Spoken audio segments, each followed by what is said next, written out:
My channel. Previous videos में मैंने आप लोगों को मिल्क और मिल्क प्रोडक्ट से रिलेटेड सारे टॉपिक्स कवर करवाए। हमने उनका एमसीक्यू भी सॉल्व किया था। अब इस वीडियो में मैं आप लोगों को एग और एग प्रोडक्ट से रिलेटेड जितने टॉपिक हैं सब कवर करवाऊंगी। और जो लोग नए हैं इस चैनल पे उन लोगों के लिए एक छोटा सा मैसेज है। इस चैनल पे आप लोगों को CUET PG, SCQP 12, food science और टेक्नोलॉजी, ठीक है, और न्यूट्रिशन जिसका कोड सेम है SCQP 12 ही, उसकी प्रिपरेशन करवाई जाती है। ठीक है, तो चलिए बिना डिले के स्टार्ट करते हैं। एग्स, ये रहा आपका एग का स्ट्रक्चर। इसके काफी कंपोनेंट्स है, इसके देख सकते हैं आप। सबसे पहले बता रही हूं मैं एग सेल के बारे में।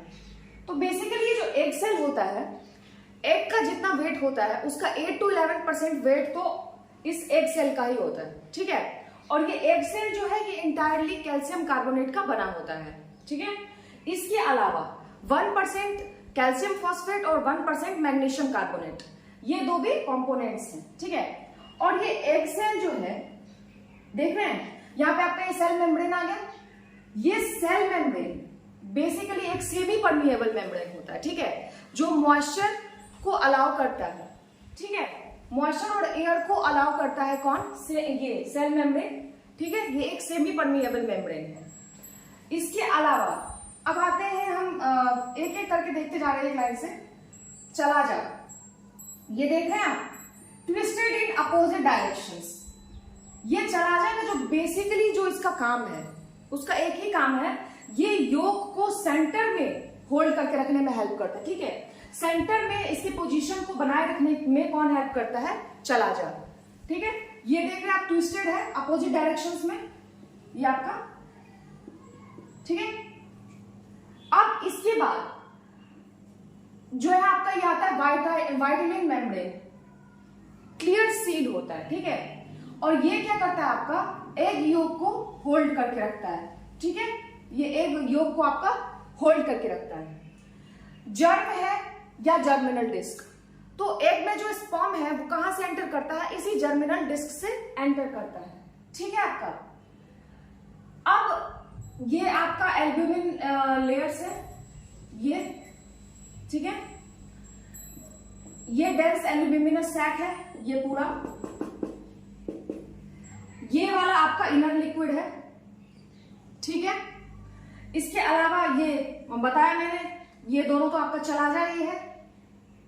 इसके अलावा ये येलो योक है आपका, ये वाला पोर्शन जो है आपका ये येलो योक है। ठीक है, एग जो होता है उसकी सरफेस पे एक क्यूटिकल होता है। ठीक है, जिसको हम लोग ब्लूम भी कहते हैं। ये एक प्रोटेक्टिव लेयर होता है। ठीक है, जो एग को बाहरी मॉइस्चर से या डस्ट से, बैक्टीरिया से, इन सबसे प्रोटेक्ट करने में हेल्प करता है। तो एग का जो पूरा ये स्ट्रक्चर है इसमें लगभग 17,000 के अराउंड पोर्स होते हैं। ठीक है, और यही मॉइस्चर को भी अलाउ करते हैं एग के अंदर। एयर सेल जो है ये बहुत इंपॉर्टेंट फैक्टर है एग का। ठीक है, जब इमीडिएटली जब after laying due to shrinkage of inner content inside the egg, ठीक है, ये एयर सेल का फॉर्मेशन हो जाता है। ठीक है, और ये एयर सेल जो है जैसे जैसे टाइम बढ़ता जाता है, ठीक है, चूंकि बाहर के टेम्परेचर और इंटरनल टेम्परेचर जो एग के इनसाइड का टेम्परेचर है दोनों के बीच में जो डिफरेंस होता है, इसी वजह से जो इनर कंटेंट है उसका श्रिंकेज होने लगता है। ठीक है, अब जैसे कि जो स्टेल एग होता है वो उसका एकदम देखेंगे आप ऐसे रहता है, उसमें एयर सेल का वो ज्यादा हो जाता है। ठीक है, और जो फ्रेश एग होता है उसमें एयर सेल का साइज बहुत कम होता है। तो एयर सेल एक इंपॉर्टेंट फैक्टर है ये पता करने के लिए कि एग फ्रेश है या फिर काफी टाइम इसका हो चुका है। ठीक है, एयर सेल से रिलेटेड मैं आगे काफी डिटेल में आप लोगों को बताने वाली हूँ। ये एक छोटा सा ओवरव्यू था, प्लीज इस स्ट्रक्चर को एक बार ध्यान से देखें, क्योंकि जब मैं स्टार्ट करूंगी यहाँ से आपका एग सेल, फिर सेल मेम्ब्रेन, फिर वाइटिलिन मेम्ब्रेन, जर्म और ऐसे, तो मैं सारे टॉपिक्स बताते जाऊंगी। ठीक है, इस स्ट्रक्चर का स्क्रीनशॉट ले लीजिए। ठीक है, तो अब मैंने बताया था कि एग सेल से स्टार्ट करेंगे। अब डिटेल में देखते हैं एग सेल के बारे में। The outer egg shell is made almost entirely of calcium carbonate. क्या कह रहा है, almost, entirely of calcium carbonate. पर इसके अलावा मैंने बताया कि कैल्शियम कार्बोनेट का तो इंटायरली बना ही होता है, लेकिन इसके अलावा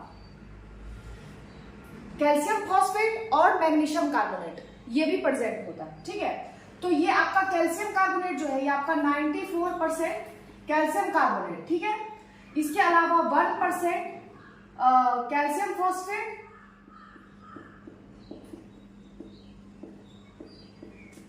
फॉस्फेट, और 1% मैग्नीशियम कार्बोनेट।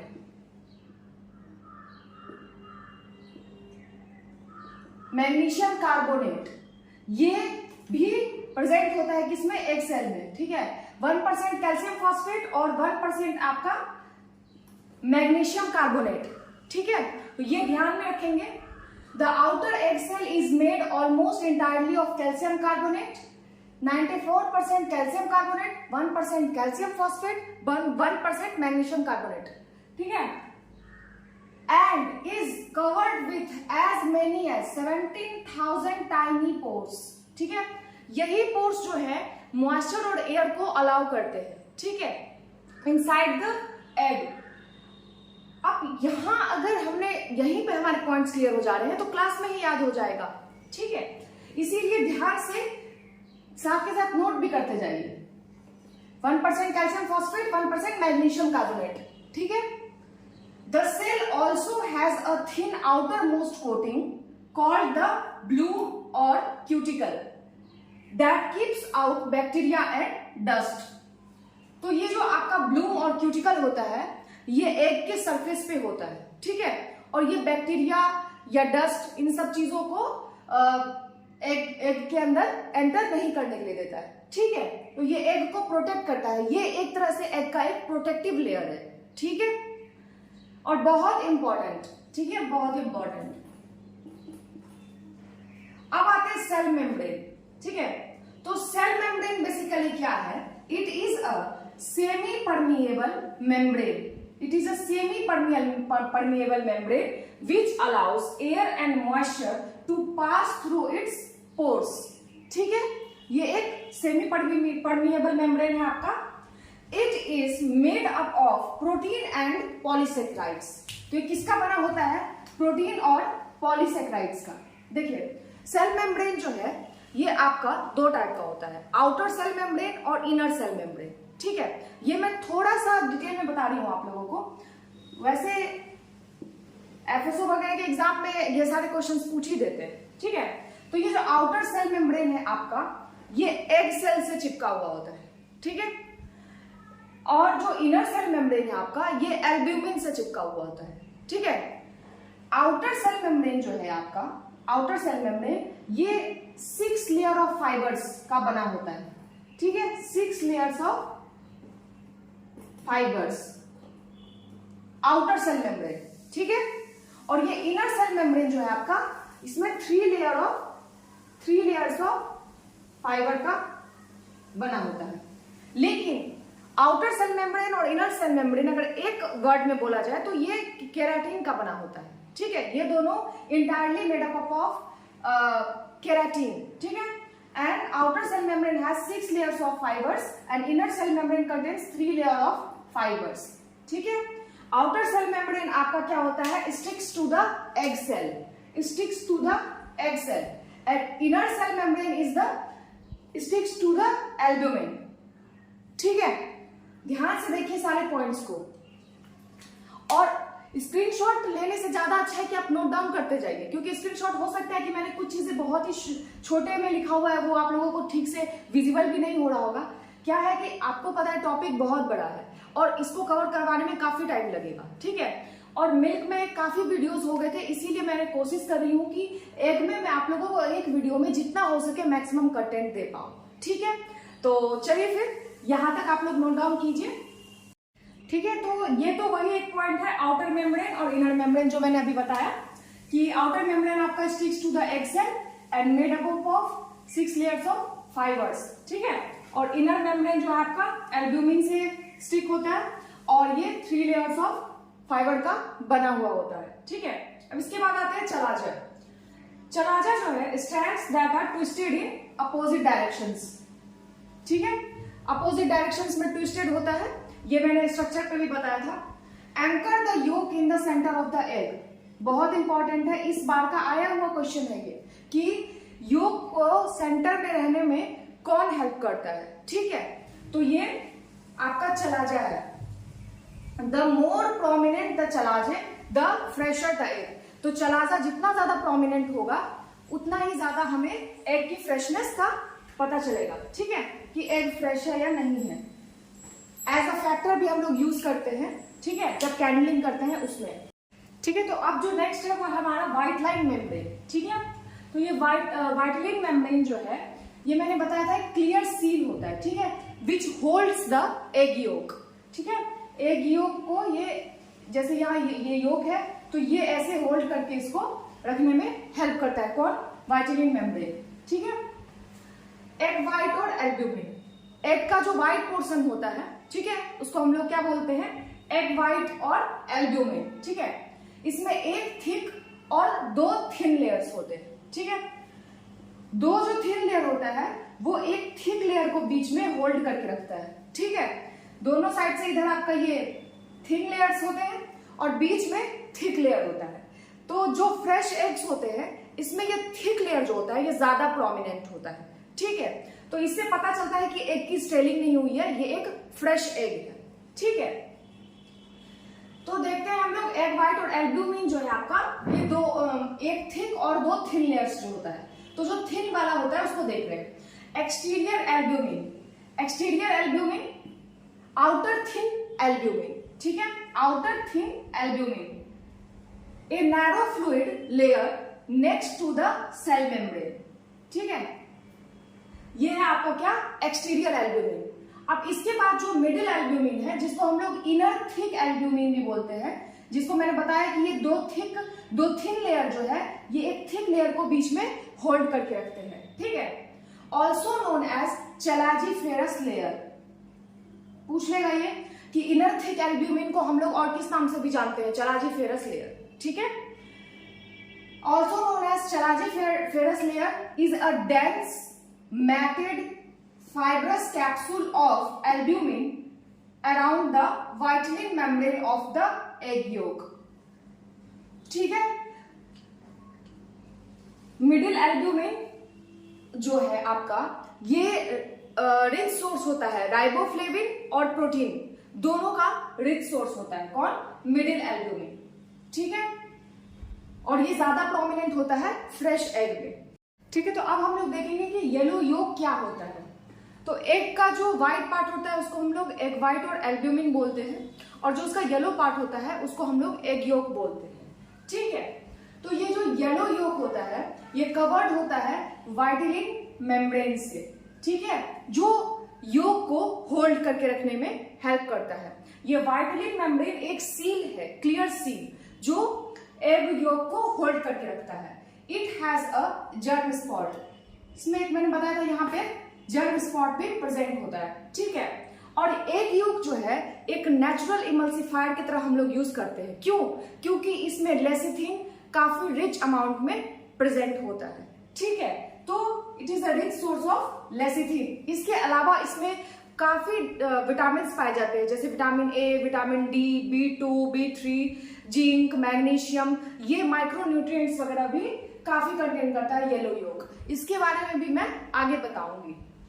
अब आते हैं एयर सेल। एयर सेल का फॉर्मेशन कब होता है, जब हेंस जो है वो उनकी एग लेइंग होती है, ठीक है, फॉर्म्स आफ्टर लेइंग। तो उसके बाद क्या होता है, जो इनर कंटेंट है वो उसका श्रिंकेज होने लगता है, क्यों, क्योंकि एग के इनसाइड का जो टेम्परेचर होता है जो आउटर टेम्परेचर होता है, दोनों के बीच में जो डिफरेंस होता है उसकी वजह से इनर कंटेंट का श्रिंकेज होने लगता है। तो वहां जो गैप क्रिएट होता है उसको फिल कौन कर देता है, एयर, और इसीलिए क्या होता है, एयर सेल का फॉर्मेशन हो जाता है, ठीक है। और इसी को हम लोग क्या बोलते हैं, एयर सेल। अब यही सेम चीज यहां देखेंगे, एज द एग एजेस, जैसे जैसे एग की एजिंग होती है, moisture and CO2 leaves through in the pores, ठीक है। पोर्स के थ्रू मॉइस्चर और CO2 निकलते रहते हैं बाहर, ठीक है। और जो ये कंटिन्यूअस जो ये CO2 और मॉइस्चर जो निकलते हैं बाहर, इससे क्या होता है, pores of the shell air enters to replace them, ठीक है। और CO2 और मॉइस्चर के कंटिन्यूअस रिमूवल की वजह से क्या होता है, एयर एंटर कर जाता है, ठीक है। And air cells become larger, air cells क्या होता है, लार्जर हो जाता है, ठीक है। In fresh egg size of air cell is less than 0.3 centimetre, ठीक है। जो फ्रेश एग होते हैं उसमें एयर सेल का साइज बहुत कम होता है, ठीक है। The depth of air cell in fresh egg is 1/8 to 3/16 inches. ये इतना डेप्थ किसमें होता है, फ्रेश एग में। यही जब एग का डिटोरिएशन स्टार्ट हो जाता है तो ये आपका हो जाएगा 3/8 इंचेस, ठीक है। ये आपका एयर सेल जो है, एग को डिटोरिएट करने में एग सेल का काफी रोल है, ठीक है। इसीलिए जो फ्रेश एग होता है उसमें एयर सेल का साइज बहुत कम होता है, ठीक है। लेकिन जैसे जैसे एजिंग होती जाएगी एग की, इनर कंटेंट का श्रिंकेज होता जाएगा, ठीक है, ठीक है। अब जो नेक्स्ट पॉइंट है वो है हमारा जर्मिनल डिस्क, ठीक है। जर्मिनल डिस्क को हम लोग ब्लास्टोडर्म भी बोलते हैं,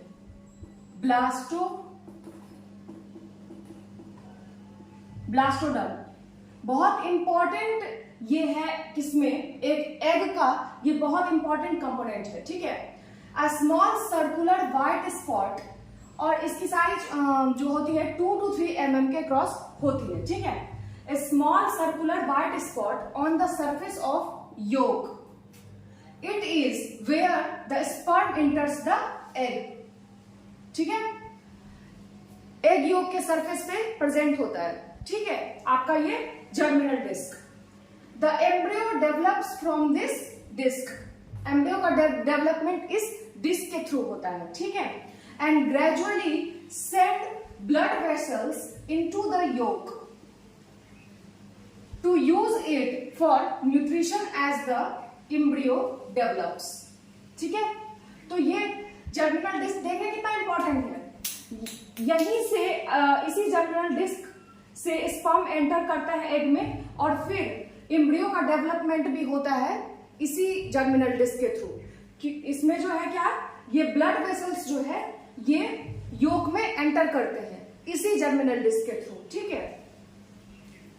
To use it for nutrition as the embryo develops, embryo के डेवलपमेंट के लिए ये यूज करते हैं ब्लड वेसल्स को, ठीक है। ये था आपका जर्मिनल डिस्क और ब्लास्टोडर्म। अब आते हैं composition of egg cell. Egg cell का कंपोजिशन देखते हैं। In a day old egg cell accounts for 11%, ठीक है।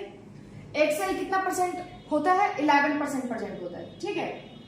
The egg white accounts for 58%, egg white कितना अकाउंट्स करता है, 58%। अब इस एग व्हाइट का भी कंपोजिशन इसके साथ साथ ही देख लेते हैं। वाटर इसमें आपका 88% वाटर प्रेजेंट होता है। एग व्हाइट में वाटर बहुत ज्यादा प्रेजेंट होता है, ठीक है। और इसमें लगभग 88% के अराउंड प्रोटीन 10%, और जो मिनरल मैटर है वो 1% प्रेजेंट होता है, ठीक है। अब ये जो एग योक है, ये आपका एग में कितना प्रेजेंट होता है, 31% एग योक प्रेजेंट होता है, ठीक है। एग योक में वाटर का अमाउंट बहुत कम होता है, इसमें 49% वाटर प्रेजेंट होता है। एग व्हाइट के कंपैरिजन में तो इसमें वाटर कम ही प्रेजेंट होता है।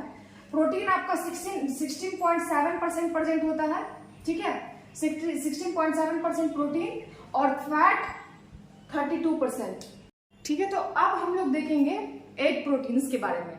तो इसमें पहले एल्ब्यूमिन प्रोटीन देखेंगे और फिर एग योक प्रोटीन देखेंगे। तो जो एल्ब्यूमिन प्रोटीन्स हैं, इसमें सबसे पहला है ओवा एल्ब्यूमिन। इसका सबसे ज्यादा परसेंटेज होता है एग व्हाइट में, ठीक है। ये 55% अकाउंट करता है एग व्हाइट प्रोटीन का, ठीक है, ova albumin. Major egg white protein है ये, ठीक है, ova albumin. This is a phosphoglycoprotein. इसमें दो कार्बोहाइड्रेट प्रेजेंट होते हैं, मैनोज और ग्लूकोसामिन, और इनका रेशियो होता है 5:3। 5:3 के रेशियो में प्रेजेंट होते हैं। ये दोनों क्या है, कार्बोहाइड्रेट जो ओवा एल्ब्यूमिन में प्रेजेंट होते हैं। ठीक है, अब आएंगे दूसरा है कौन एल्ब्यूमिन। इसको हम लोग ओवा ट्रांसफेरिन हाइड्रोक्लोराइड भी बोलते हैं और आयरन बाइंडिंग प्रोटीन भी बोलते हैं। ठीक है, क्योंकि ये आयरन आयंस के साथ बाइंड कर लेता है। ये 13% ऑफ एग एल्ब्यूमिन। ठीक है, कौन एल्ब्यूमिन प्रेजेंट होता है कितना, 13% परसेंटेज किसका होता है एल्ब्यूमिन में, कौन एल्ब्यूमिन का। ठीक है, easily coagulated by heat, it is bind iron ions. ठीक है, जो कौन एल्ब्यूमिन होता है ये आयरन के साथ बाइंड कर लेता है।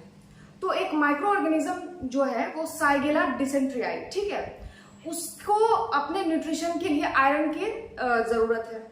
तो जब कौन एल्ब्यूमिन उसके आयरन के साथ बाइंड कर लेता है तो आयरन को अनअवेलेबल कर देता है, किसके लिए, साइगेला डिसेंट्रियाई के लिए, और इससे क्या होता है, उस माइक्रो ऑर्गेनिज्म के ग्रोथ को स्टॉप कर देता है। ठीक है, तो यही फंक्शन है आपका कौन एल्ब्यूमिन का। ये आपका एक आयरन बाइंडिंग प्रोटीन की तरह भी एक्ट करता है।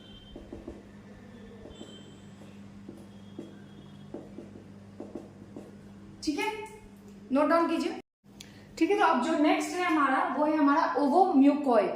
ठीक है, अब ये ओवोम्यूकॉइड जो है ये आपका एग वाइट का 10% होता है। ठीक है, 10%, ये परसेंटेज पूछता रहता है आपका। ठीक है, इसलिए इसको याद रखना है। नॉट कोगुलेटेड बाय हीट, और इसका कोगुलेशन जो है, कौन एल्ब्यूमिन जो है वो हीट से कोगुलेट हो जाता है, लेकिन जो ओवोम्यूकॉइड है ये हीट से इसका कोगुलेशन नहीं होता है। Not coagulated by heat but rapidly denatured in alkaline solution, लेकिन अल्कलाइन सॉल्यूशन में इसका क्या हो जाता है, डीनेचुरेशन हो जाता है इस प्रोटीन का।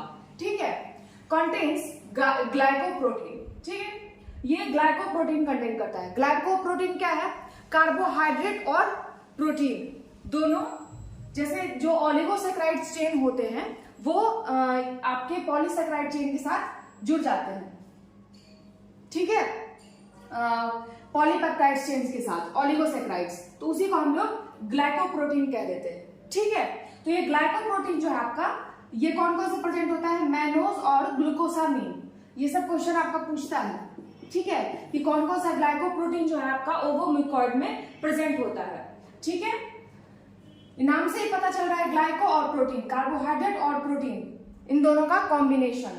ठीक है, acts as an anti enzyme for trypsin, तो ये आपका ओवोम्यूकॉइड जो है ये एक एंटी एंजाइम की तरह एक्ट करता है, किसके लिए, ट्रिप्सिन के लिए, and diminishing the proteases activity of enzyme. देखिए ट्रिप्सिन क्या है, ये एक प्रोटियोलाइटिक एंजाइम है। ठीक है, जो प्रोटियोलाइसिस में हेल्प करता है, और इससे क्या होता है, प्रोटीन के डाइजेशन में जो है हेल्प होती है। ठीक है, किसमें, स्मॉल इंटेस्टाइन में।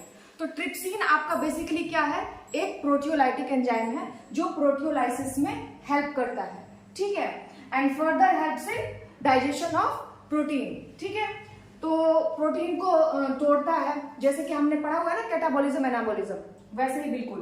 तो ये ट्रिप्सिन जो है हमारा कहाँ, पेनक्रियाज से ये रिलीज होता है। ठीक है, तो ये क्या करता है, ओवोम्यूकॉइड इस ये ट्रिप्सिन के एक्टिविटी को ही वो कर देता है। ठीक है, acts as an anti enzyme for trypsin. तो इससे क्या होता है कि जो ट्रिप्सिन की जो वो प्रोटियोलाइटिक एक्टिविटी है वो खत्म हो जाती है। ठीक है, ये हमें याद रखना है कि ओवोम्यूकॉइड एंटी एंजाइम की तरह एक्ट करता है, किसके लिए, ट्रिप्सिन के लिए। ठीक है, एविडिन, अब आते हैं एविडिन, बहुत इंपॉर्टेंट है।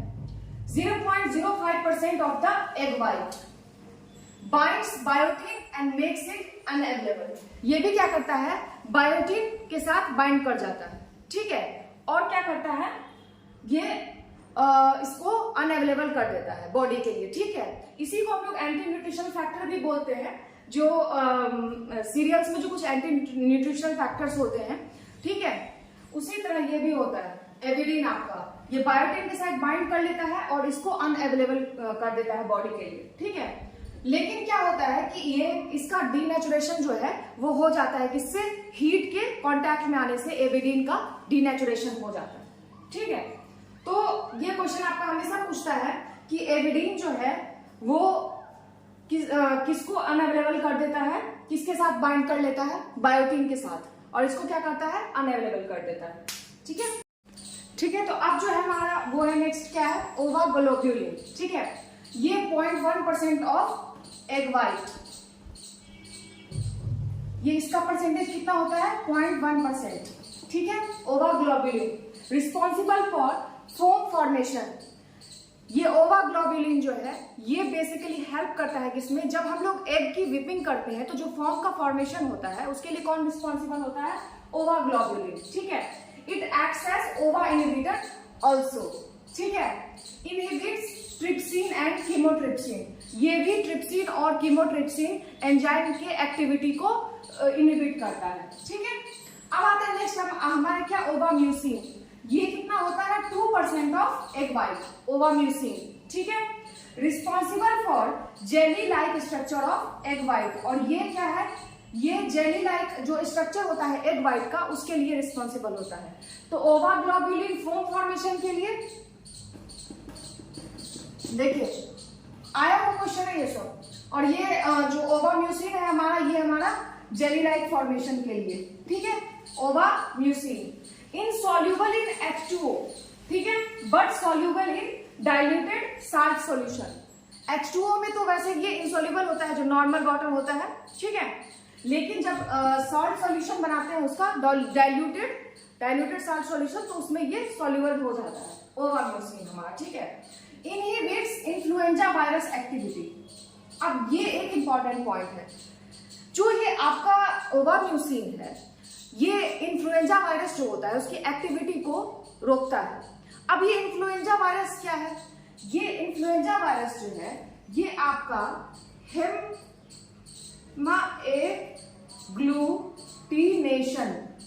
हेमाग्लूटिनेशन कॉज करता है। क्या होता है एग्लूटिनेशन? एग्लूटिनेट आरबीसी, ठीक है। एग्लूटिनेट आरबीसी क्या है? ये आरबीसी जो है एरिथ्रोसाइट्स हमारा रेड ब्लड सेल्स, तो उसका क्या करता है? एक क्लस्टर का फॉर्मेशन होना शुरू हो जाता है, ठीक है। एग्लूटिनेशन स्टार्ट हो जाता है, किसकी वजह से? इन्फ्लुएंजा वायरस की वजह से। तो उससे क्या होता है? एनीमिया काउज होता है, ठीक है। तो इस इन्फ्लुएंजा वायरस की एक्टिविटी को कौन रोकता है? ओवाम्यूसिन, ठीक है, जिससे कि एग्लूटिनेशन नहीं होता है, ठीक है। आरबीसी का एग्लूटिनेशन नहीं होता है, ठीक है, और क्लस्टर का फॉर्मेशन नहीं होता है, जिससे कि एनीमिया नहीं होगा, ठीक है। तो ये ओवाम्यूसिन जो है इसके लिए रिस्पॉन्सिबल होता है। ये एक बहुत इंपॉर्टेंट पॉइंट है जो मैंने अभी आप लोगों को बताया है, यहां तक नोट कीजिए। अब इसके बाद हमारा एक लाइसोएंजाइम बचता है, वो मैं बता रही हूँ आगे, ठीक है। तो अब हमारा जो लास्ट वाला वो एग वाइट प्रोटीन है वो कौन सा है? लाइसोजाइम। ये इसमें एंटीबायोटिक प्रॉपर्टीज होती है, ठीक है। 3.5% of the egg white distract the cell wall of microorganisms. It has antibiotic properties, quite stable to heat, cold and proteases. जो प्रोटियोलाइसिस जो कॉज करते हैं, जो एंजाइम्स जैसे ट्रिप्सिन हो गया, पेपेन हो गया, ये सब हम लोग किस में यूज करते हैं? मीट के टेंडराइजेशन में यूज करते हैं, ठीक है। ये सब कभी इस पर कोई असर नहीं होता है, किस पे? लाइसोएंजाइम पे। And many denaturation agents. यहां तक क्लियर हो गया आप लोगों को? देखिए मैंने आज एग वाइट प्रोटीन तक आप लोगों को कंप्लीट करवा दिया है। नेक्स्ट वीडियो में मैं आप लोगों को एग योक प्रोटीन और एग से रिलेटेड जो उसकी ग्रेडिंग क्वालिटी है और स्पॉइलेज ऑफ एग है उसके बारे में हम लोग बात करेंगे, और एग से रिलेटेड एक दो छोटे मोटे जो भी क्वेश्चंस पहले आए हुए हैं वो हम सॉल्व करेंगे, ठीक है। तो आज की वीडियो के लिए इतना ही।